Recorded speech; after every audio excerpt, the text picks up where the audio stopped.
Coming up this week on Nerd vs. Newb.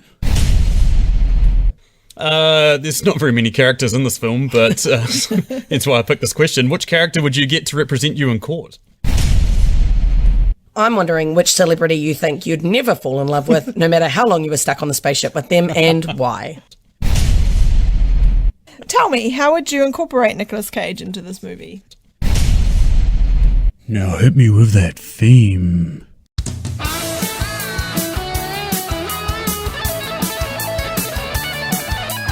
Movie reviews in 20 cues, asking the question no one will learn how to do. There's nerds, there's news, and now there's you. Come on, let's start the show. Good people, welcome to Nerd vs. Newb, movie reviews in 20 Qs. I am your co-host Sam Hurley, and I am joined this week by the lovely, the charming, the ginger all over, Stacey Gavin. How are you? I'm good, thanks, Sam. Awesome, and a special new guest this week. We have the lovely Liz. How are you, Liz? I am top notch, thank you. Very excited to be here. Oh, thank you. Welcome to the show. As someone new to our podcast, would you class yourself as a nerd or a noob? Well, I think I would fall somewhere in the middle in that if it comes to like stuff like TV, I am a total TV nerd. I know a lot about TV, but when it comes to like sci-fi movies and stuff, I'm pretty useless. So yeah, can I be like a Neroob. Nedroob? Neroob. We've called them before. Yeah, Neroob. That's me. I'm a Neroob. Awesome. So this week, guys, we went and saw the movie Passengers, the new Chris Pratt and Jennifer Lawrence vehicle. Stacey, hit us with the plot of the movie. So, a spacecraft travelling to a distant colony planet and transporting thousands of people has a malfunction in its sleep chambers. As a result, 2 passengers are awakened 90 years too early. Eek. Dun, dun, dun. Cool. So what were the reviews for this movie, Stace? So, IMDb gave it 7 out of 10 and Rotten Tomatoes 31%. Eesh, that's pretty hard from Rotten Tomatoes. Not ideal. So out of 10,000, Liz, what would you rate the movie? I mean, I'm obviously going to put it at a slightly higher percent just because of the Chris Pratt part. So I'm going to say 7,892. Awesome. What about you, Stace? I'm going to go probably just low 8s, like 8,172. Shit, you like this movie more than I expected. I like that we both ended in like 72. Did we? I think so. Maybe that was subconscious. Yeah. Well, we both just really agreed on that bit. You guys are really weird. I'm going to go with 7,472 out of 10. Yeah, we're the weird ones. Uh-huh. So anyway, if you haven't heard this podcast before, what we do is review a movie by asking 20 weird and wonderful questions about it. Start with an all play, finish with an all play. And the very first question of this movie is, the movie features an android barman that whips up drinks and conversation. Kind of stops Chris Pratt from going insane, but what sort of job-based android would you guys like in real life? Well, I think the most useful one for me would be a room cleaner. Just, something that potted about, like hung up my clothes. My mum would just love that for me because she's always telling me that my room is covered in my clothes. And so I think that would be super helpful. Although saying that having my own barman that just whipped up drinks and conversation in my room would also be pretty good. That would be pretty sweet. That would be nice. I'm going to go, I was tossing up cleaner, or something like to that effect. You love cleaning. Yeah. I cannot relate. I cannot She actually relate. hates it. Yeah. Okay, good. I do it a lot, but that's not because I love it. It's because he doesn't. Yeah, because you go out with man-child. Yeah. All right. Anyway, what I'd love is a chef. I'd just love to have awesome, yummy, home-cooked meals every night that I don't have to cook. That would be pretty awesome. Yeah, just come home and like tap into the thing. Just like, tonight I'd like, veal with like dauphinoise potatoes. That would be awesome. Yeah. I'm going to have to go with something similar to Stacey. I would like android workers at KFC because everyone that knows me knows how much I love KFC, but the only time I really love it is about 10 o'clock on a Sunday morning when I'm hungover as shit and I really don't want to talk to people. I'd probably be able to, roll up to the KFC, feel a bit more confident, a bit more happier if I knew that the person I was talking to was not a real person. I wonder if the people at KFC probably don't want to talk to you either on Sunday. So maybe you could just hold up a sign saying, I don't want to talk to you. And they'll be like, great, here's your chicken, sir. Get the hell out of my building. It's funny you bring that up because 3 weekends in a row, I showed up at KFC on a Sunday at 10 o'clock in the morning. And on the third Sunday, the woman was like, hey, you've been here like 3 Sundays in a row. What's your name? And I was like, no, we're not doing this. That's not happening. I'm not going to be on first name basis with the fucking My name worker. is Customer. Get me the damn chicken. Exactly. Cool. So, Stacey, you're going to start us off with your first set of 3 questions. So, Jim enjoyed dining out at many different restaurants and spending up large at the bar, yet he couldn't figure out how to get a decent breakfast or coffee during his year alone. Why? I think we're going to have a universal answer here for this, aren't we, Liz? Yeah, I'm pretty sure you can agree with me when I say that he is a dum-dum. Yeah, exactly. It's the technical term. I could have gone sexist and said it was because he was a man, but no, I won't. I won't say that. Even though it's probably true, but yeah. Yeah, I think it is just him. He's just a bit of a dumbass. Like, he's an engineer, but he clearly doesn't know how to engineer his way into a decent breakfast. So, yeah, just Yeah, general couldn't he dumbass. have gone to those restaurants for breakfast? Well, that's what I was thinking. Like, he's eating out at fine dining, you know, the Japanese or Mexican place or wherever he was, and then he's just eating shitty breakfast. Maybe he didn't like sushi for breakfast. And Yeah. they were like, yeah, there's sushi for breakfast. And he's like, nah, do you know what? That gelatinous cube looks great. I'll take that, thanks. Yeah, I'd rather take something shitty He as was that. dying for like the mocha latte The coffee. whatever. Yeah. And then when she turned around and was like, do you want that coffee? He's like, oh, no, I'm good. Dude, I'd be in like, I'd be like, that mocha coffee. That's what I want. Yeah, exactly. Yeah. All right, okay. So one of the craziest things I noticed in this movie was that there were no humans awake on the ship at any time. I just was quite blown away. That meant that every human on that trip had 100% faith in technology that they would get to where they're going. So do you feel like humans have too greater faith in technology? The movie shows it for sure. The fact that when they ask, oh, you know, what happens with the capsules or whatever when they break, and the thing just keeps repeating, oh, they don't break.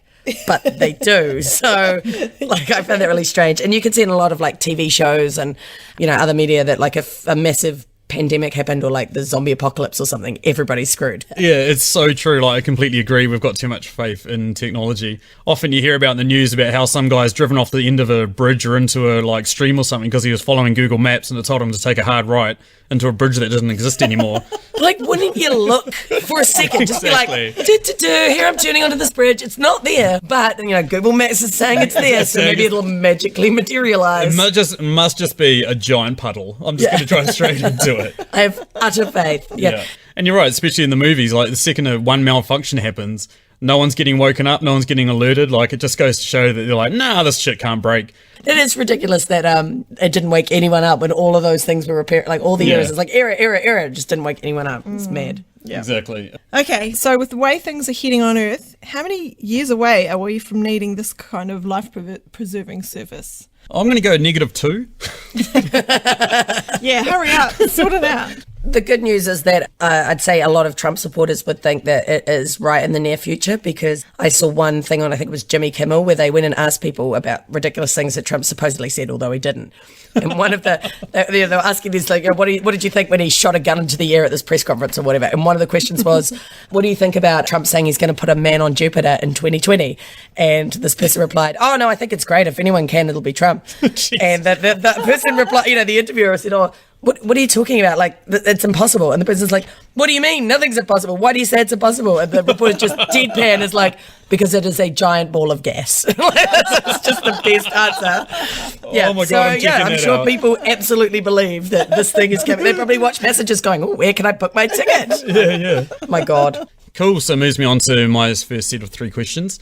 There's not very many characters in this film, but that's why I picked this question. Which character would you get to represent you in court? I'm going with Aurora because she's fairly switched on, extremely detailed, and she just seems like she'd kick ass. Yeah, I really felt like she got her point across. You know, she was pretty clear about how she was feeling about Jim and some of the points, and she just seems pretty smart. Cool. So that moves me on to my second question. Randomly, Andy Garcia pops up right at the end. We get a shot of his face as he's wowed by a giant tree that these guys have planted in the middle of the spaceship. He doesn't say a word or anything like that. So out of all other movies, what's your favourite inexplicable or offbeat or really unusual cameo? The first thing that came to mind when I read this question was Tom Cruise in Tropical Thunder. Yes. No one saw that coming, and I don't even like Tom Cruise. In fact, I hate Tom Cruise because he stole the Jack Reacher role. It's just wrong, but I'll get past that. It was hilarious, and he plays the most weird guy, and you just think, what is happening here? That was definitely the one that came straight away to mind. Just to go all full nerd on you here, that role is actually a piss take or satirical version of the head of Paramount Studios, who he'd just had a massive falling out with. So he went into that movie and basically was just like, I'm just going to blast the complete piss out of this guy, make him look like such an arsehole. I did not know that. Yeah. No, I actually might have like one respect point for Tom Cruise now.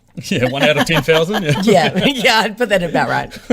I'm going with a movie we watched recently, This Is the End, which is a comedy movie with all our old favourites. Seth Rogen. Crew. Totally crazy, fucked up movie. And in the end, Emma Watson just pops up out of nowhere. Right. What's been there? But there's so Hermione many just famous fucking actors in there. robbed us, Yeah. Doesn't like Rihanna like try and kick one of them into the big gaping hole or something? Was it Yeah, her? she falls in the hole and then, Oh, she does, yeah. Yeah. And she's like slaps Michael Cera. See, I thought you might have gone with Michael Cera, who's like Michael blowing Cera. coke into people's noses and just being an arsehole and then gets the power pole through the chest. Oh, Channing Tatum in that as well. Yeah. Channing that's Tatum, right. isn't he like the dog or whatever? Yeah, that was pretty gold. Cool. So my final question is, look, these guys come out of hibernation 90 years too early. They've got free reign of the ship where they can order up as much food, whiskey, alcohol, play as many games, do whatever the hell you want. Do you reckon in these guys' time on that ship, they managed to ruin the ship completely for everyone else so that when everyone else comes out, they're like, what the fuck is this mess? To be fair, they did save the ship. And so it's like, They do get away. well, you know, kind of like maybe they ruined it a bit, but at the same time, at least all the people were still alive. I do wonder what happened to their corpses, though. Like if they both died at the same time, or maybe one died first. What happened to them? Did they just walk in and go, oh, look, here's a couple of skeletons, yay. Yeah, exactly. Yeah. I don't think they ruined the ship at all. I mean, 2 people for 90 years, yes, it's a long time, but there's only so much they can consume. And we actually did the maths on this in terms of meals. You say we, but Sam straight after the movie Sam- finished went all nerd. So the ship was designed and prepared to feed people, say, 3 meals a day for 4 months, 5,000 people, is about 600,000 meals. 2 people over 90 years is only about 62,000 meals. So they might have had to occasionally share a gelatinous cube for the cattle class would have had to do that. Or just cut down on mocha lattes. I think, apparently you can survive for a year with that one. So, True. yeah. I do think that might have been one of the weird parts of the film, though, where you kind of thought, really, like, I mean, she got this beautiful English breakfast type style meal. And I think 90 years on, is that likely to have still been in the coffers, you know, like able to go up and get like bacon and eggs. So if you actually think about it logically, I wonder if that part of the movie was maybe a little bit weak. Yeah, we saw the garden with the flowers and things, but was there a farm? Were there animals? Yeah, surely they at least grew their own like vegetables or whatever, you know. But then without seasons, I don't know, it all just seems a bit, I wonder what would happen. Yeah. I'd just like to thank you guys for not pointing out how incredibly exciting my life is if I'm trying to do the maths on a fucking movie. There's no judgment here. I'm a big maths fan on of a sci-fi Microsoft movie. Excel, so like I can't really judge at all. I think this brings me through to my question, doesn't it? Yeah. Now we My move on to questions. Liz. Excellent. In the movie, Aurora falls in love with Jim. Some critics have argued that this was because of Stockholm Syndrome, because, you know, she was stuck with him for so long, you kind of develop feelings for someone, like what happens with kidnappings and things. Yeah. I'm wondering which celebrity you think you'd never fall in love with, no matter how long you were stuck on the spaceship with them, and why. Alrighty, this is easy for me. Nicolas Cage. I wouldn't even spend time with him. I'd be down the Okay, other your end of the favourite ship. actor from many a podcast we've done so far. Yeah. Yeah. Well, I don't blame you. There's this video on YouTube you can watch where it's literally him just freaking out in like 10 different movies, and it's just him running around like a crazy person screaming his head off. It's actually hilarious. I do recommend it. The Wicker Man, I think, is my favourite Oh, of yeah. them all. The bees! Oh God, not the bees. That's what I think. That's the movie that tipped me over the edge. He'd be crazy. You couldn't live with that guy. No. What about you, Sam? See, I've got a holy trinity, and I was cycling through them of Kanye West, Donald Trump, and Paris Hilton. And then I was like, oh, Trump's the easy answer. Kanye, yeah, whatever. Paris Hilton, nah. There's nothing about Paris Hilton that I think I could find relatable at all. I don't find her attractive. I don't find her interesting in any way, shape, or form. I think Paris Hilton. You just don't think she could grow at all? No, I don't. I think even Growing as someone that you could give your heart to? think I'd eject her out the side of the spaceship. I see what you're saying, and that's how I feel about Trump. Like, I just feel like as soon as I found out what the situation was, I'd be like, look, I'm going to try and get him out. And if I can't get him out, I'm out. That's it. I'm going for a walk without the helmet on. That's what's happening. Exactly. That bit at the end where Chris Pratt discovers that he can put somebody under man, I'd be looking for that. I'd be like, look, you can put me under, and then there's a way you can do it. You've just got to go down the hallway and then do this, and this. Like, I just totally convince the them. button. But then Push what the if he button pulled and you then- out? You'd have to get him in shit, first and like knock him out with drugs or something, and then run back to the thing and be like, quick, and now, and then he'll wake up and be like, lock the door. oh no, I can't wake her up again, and Yeah. although Trump, don't know if he'd work that out, but yeah. Yeah. Okay, so say you were one of the passengers on the ship. What's the most likely reason that you are leaving Earth for the new planet? This is getting really political, and we'll bring up the guy's name again, Trump. This is turning into the Trump episode. It's the hot button topic at the moment. So if I was leaving Earth, like, Trump has basically declared himself dictator of America. America's starting to nuke the shit out of you everywhere. Them and Russia have fucking formed this axis of evil or whatever, and they're trying to take over the world. That would be it. I'd be out of here. Seems legit. Are you leaving for the same reason, Stacey? Trump, Trump, Trump, Trump. No, I don't even know who they're talking about. I just choose to USA, exclude all of that from my knowledge. It's better not to know. Okay, I'm leaving because it's impossible to live on Earth. Climate change, it's too hot to live here. There's too many wars going on. Humanity is turned on itself. It's just it's what you imagine in sci-fi movies, seeing just, wars and ongoing destruction. And Sam stuff like didn't that. take the rubbish out. And I'm seeing a really optimistic view of our future here from you guys. Sam, What if, you just thought it'd be lovely to go and live on a new planet because Earth was just such a utopia and you thought, let's make more utopias. Yeah, I don't even believe that, but yeah, exactly. wouldn't it be nice? Yeah, so you are one of the passengers on the ship, Sailor, and Jim definitely found it pretty tricky being alone, but one of the ways he stayed entertained was playing the Dance Dance Revolution type game and playing basketball to keep himself entertained on board. I'm wondering what games would keep you entertained for 90 years? This is actually really hard for me to answer because games don't entertain me for very long. But you play games with my heart for the last 2 years. Well, do I need to leave, guys? This is awkward. Trump. Yeah. So I've got a very short attention span, so I'd need to play something, then play something else, then play something else. I don't think I could just exist on a couple of games. I reckon the best game for you would be Virtual Pets. I like a little robot dog. Yeah. Well, you could have that'd be adopted good. one of the little cleaning robots. Put a leash on it and let it around like your little dog. Yeah, maybe. I'll go full nerd and I'll try and whittle it down. But there's a couple of game series that I'm really into. Love the NHL Ice Hockey game series. Love Bethesda Studios' Elder Scrolls and Fallout series. Civilization series, all that. I'm seeing how you're calling yourself the nerd in this situation. Oh, yeah. I can't believe neither of you said Tekken. Like, I would nail down every single move in Tekken, and I would play against every character. I would just kick ass at Tekken. Tekken is pretty good. That's my go-to. Yeah, that's me. Okay, so let's talk about the two lead characters. They're pretty much the entirety of the movie. But switch one of them out. Your least favourite character, place them with someone else.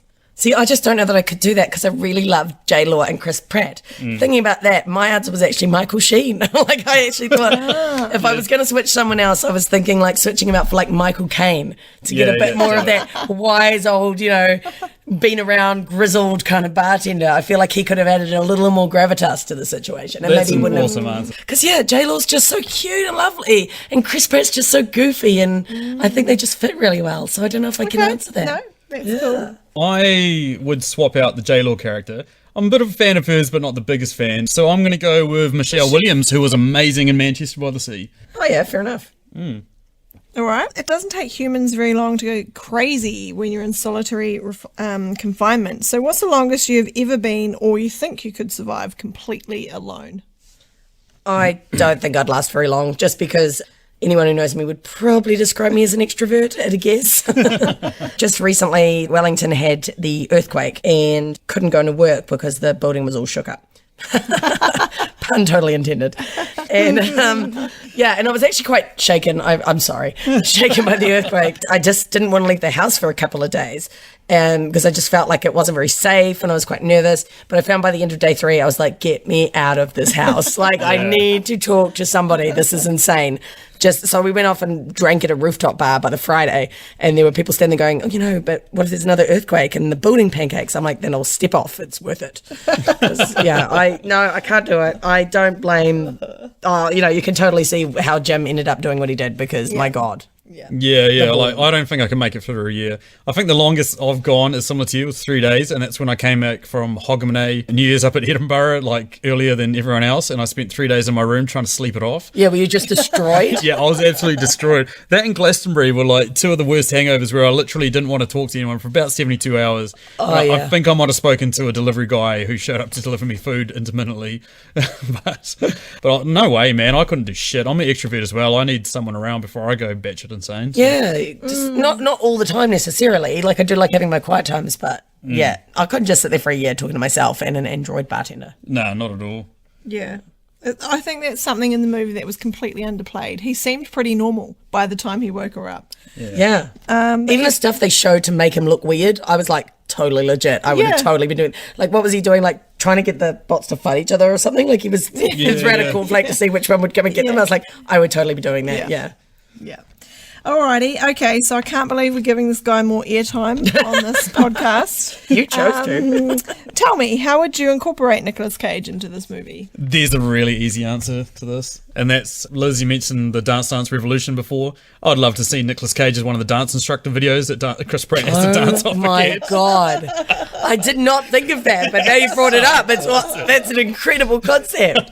See, I was thinking he'd be great as the, you know how Aurora goes into, comes up to ask all the questions of that machine, and it drives her so crazy that Jim ends up like taking it out completely and putting it in a tree. I thought you could have a hologram with Nicolas Cage as the hologram answering the questions. Wouldn't that be great? So every time you wanted the answer to an annoying question, you'd have to go up and ask Nicolas Cage. That was actually my other answer, eh? Hey, quite interestingly, did you recognise the voice of the computer? No, I did not. She is the Mind the Gap voice. You are joking me. No, I'm not kidding you. I looked at the trivia for this movie. She is the Mind the Gap lady, famous for saying Mind the Gap on the tube over in London. Mind the Gap. Yeah, that's her. Mind the Gap, please. Yeah, I know the lady. Nerd. That's hilarious. That is so hilarious. Yeah, it still would have been better with Nicolas Cage. Yeah. Agreed. Okay, well done, guys. Okay, so typical sci-fi trait is to give characters sort of weird names. But then this one was a bit funny that we had a guy named Gus, we had a guy named Jim, and then we had a girl named Aurora. Did you guys think that Aurora was a bit of a weird name for a character? I thought Jim and Gus were way weirder. Like, this is supposed to be set in the future, right? Yeah. I mean, like, honestly, I was just like, Jim? Really? Like, they could have at least spelled it with a Y or something, you know? Well, like, Jim sort of makes sense because it was James T. Kirk's nickname. Jim, you know, out of Star Trek. Nerd. Well, you know, like, even James feels like a bit old-fashioned. Yeah. Yeah. That's true. I just think it's cliched. I don't think it's that weird. It's a space movie and it's Aurora. It's a space name, yeah. I'm just like, come on. Yeah. You're a bit creative, you know? Throw an extra Y or something. I'm really into adding Ys. Yeah. Yeah. But you guys don't think the name's, like, very common today, do you? No. But I definitely think it is used. I'm sure I've met someone called Aurora. Well, here we go again with being a massive nerd, because this is a bit of a trick question. You know the video where she sees her best friend and all her mates, and they're all like having a yarn with her and all that sort of stuff? The actress that played her best friend's name is Aurora Perrineau. That's hilarious. I know. When I saw that in the cast list, I was like, Aurora, wait, what the fuck? When I meant that's hilarious, I didn't mean about her name. I meant how much you've looked into this movie. Yeah. Like, I That's the literally hilarious have no part. life. Yeah. That's Massive great. nerd. Yeah. I know I held back earlier, but, you know, it's becoming more and more clear to me as this podcast goes on. Oh, totally. Yeah. Cool. Nice. So we've discussed this, but Chris Pratt basically falls in love with a sleeping beauty, and then he decides to wake her up. And as the movie goes on, he sort of says to the barman, I'm going to like tell her, don't tell her, all this other stuff.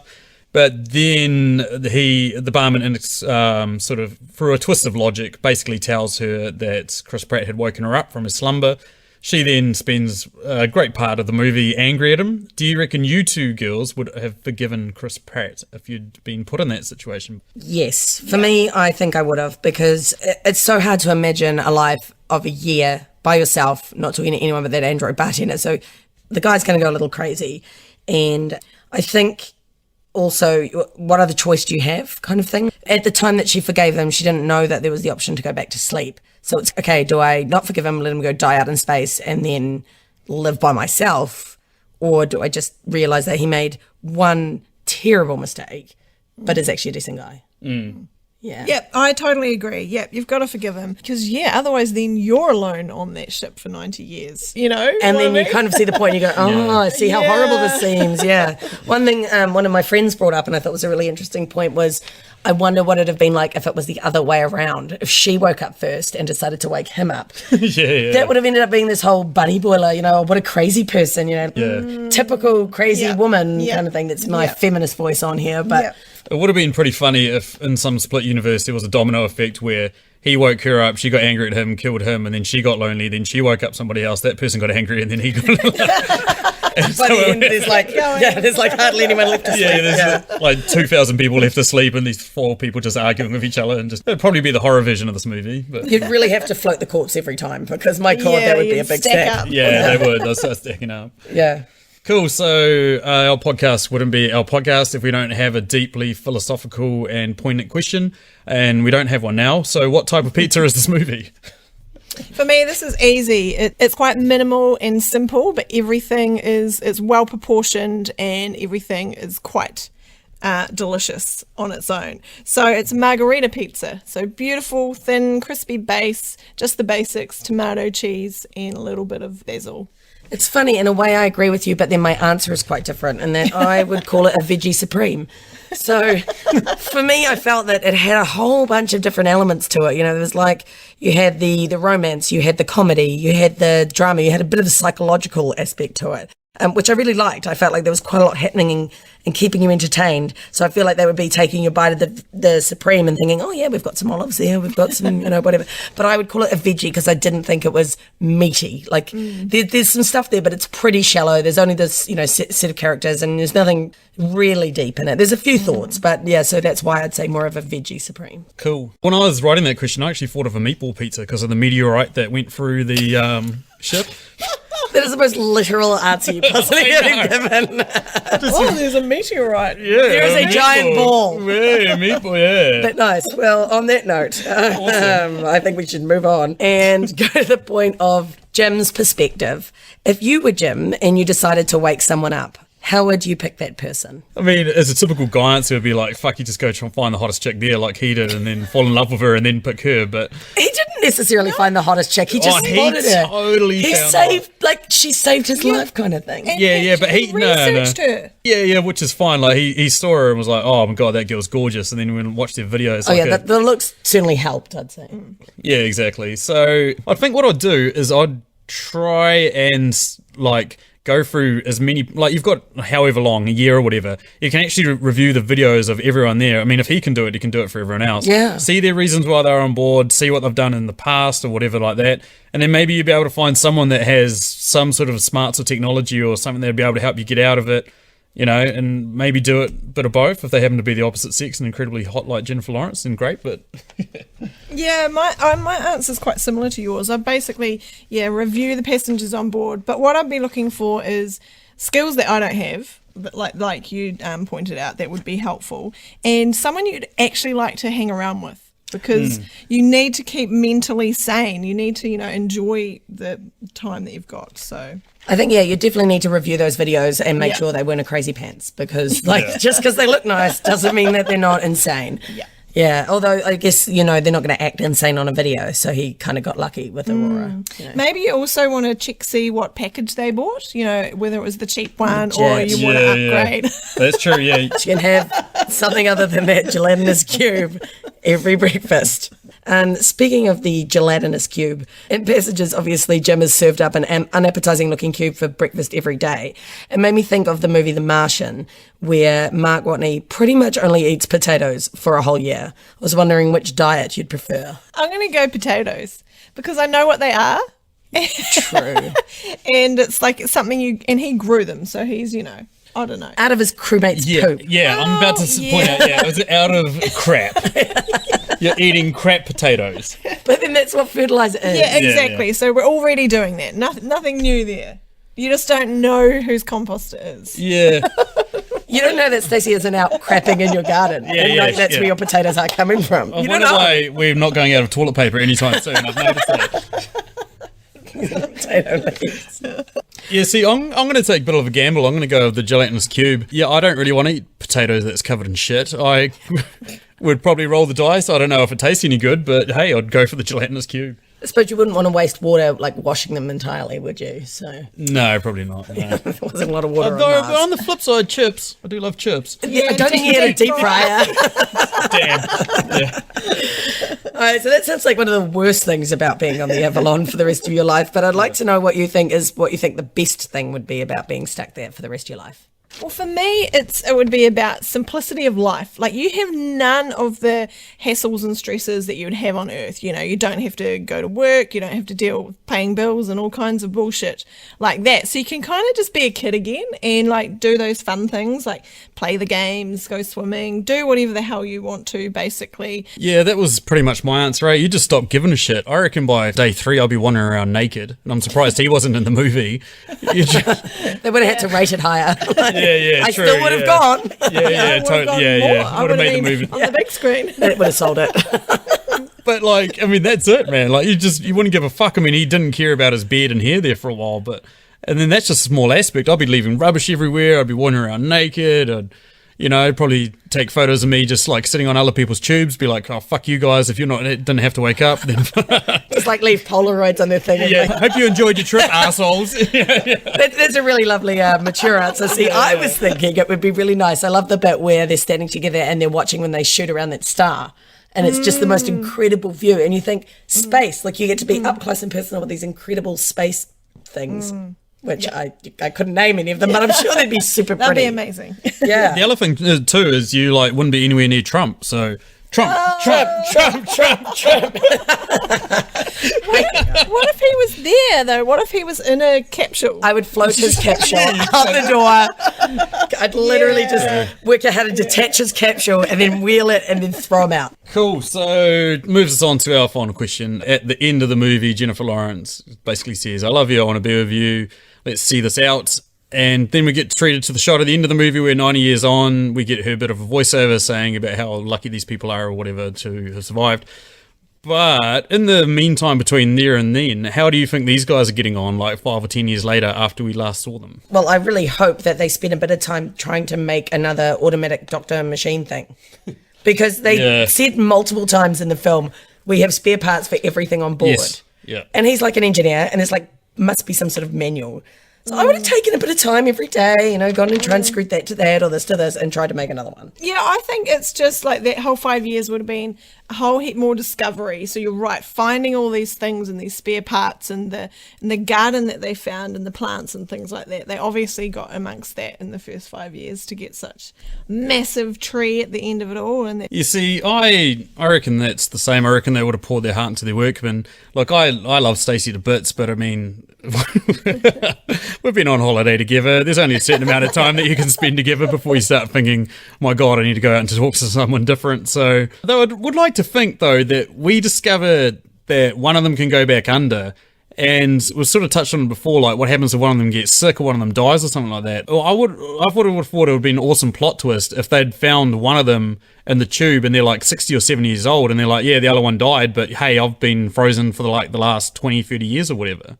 I like even taking it further on from there. We haven't really talked about whether they might be possible. I might have talked about having a child, and obviously if they have multiple children, that's just leading to incest or whatever. Yeah. But, or like waking up the rest of the people on the ship. But what if they had a child and put the child in, or got them to like 25 or something, and then stuck them in the tube? Yeah, see, that would have been awesome. Yeah, because then they could have woken up and been like, yeah, I'm carrying on the legacy or whatever, and then they could have made sure her book got published and. Yeah, that would have been, that's like an awesome way to have ended that movie. Yeah, Damn. they should have totally drafted me in to write it. Hello. Really obvious. But there you go, Hollywood. If you're looking for a way to make a Passengers 2, you could potentially have the offspring child who got put under at the age of 20 and then tells his parents' story and then, Yeah, man. And then we could actually see Homestead too, which, I was quite keen to see. It looked very pretty. Yeah. And if you need me to write on it, just get in touch, right? I'm totally keen. I can free myself up. Can make it happen. Cool. So that moves us to the end of our podcast. Have you guys got any final thoughts? I think that I do recommend for people to see this film. because it was just pretty cool to see all the spacey stuff. Yeah, I agree. I'd give it the Newb seal of approval to go see. It's a really easy sci-fi. So if you've never seen sci-fi or don't like it, it's easy. It's not all about wars and fights and spaceships. Balls. It's about Trump. It's like Trump. it's like a rom-com in a spaceship, kind of. It's about a person's struggle to find the right person, and then their struggle. And I don't know. But I also like Person struggle to find the right person that he can make love them. Yes, force them into it. Yes, that's the way to do it. Oh, and I also really like the bit where she's in the water. They lose the gravity. Yeah, and she's like floating up in this big ball of water. Yeah, that was legit. What I loved about that though is like Chris Pratt got taken from one side of the room to the other. She got taken up on that ball, and then Gus's arms just raised. Oh yeah. It's like they said to Lawrence Fishburne, it's like, right, we're going to need you to go in like a centrifuge or whatever, and they're going to need to make you float and all this other stuff. And he's nah, I'm 60-something years old, 70-something years old. I'm going to lie in a bed and I'm going to raise my arms. That's all you're getting out of me. And they're like, yeah, okay. Not happening. That moves us on to the end of our podcast. Thank you for listening. You can like our Facebook page, find us on Twitter, just search Nerd vs. Newb, N-E-W-B. Our next podcast that we're going to do is Pearl Harbor. And coming up after that, well, there's a few nerdy movies that are coming out soon that I'm really keen to do. But yeah, that's thanks from me. Thanks, guys. See you later. And thank you for me. Hopefully I get to come back sometime soon. Oh, I would love to have you back. Yay. Thanks, Liz. Cheers, guys.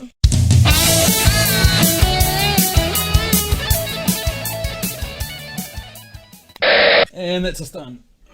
Yay. We have the lovely, yeah. I But think that's the lowest Rotten Tomato score we've seen. you're movies. forgetting Suicide Squad. Oh, yeah. All right, so Jim is the character. So I'm just going to change that. Good try, though. Such a good answer. I'm talking about balls. Balls. Balls against it. Yes. I think we should move on Yes. from balls.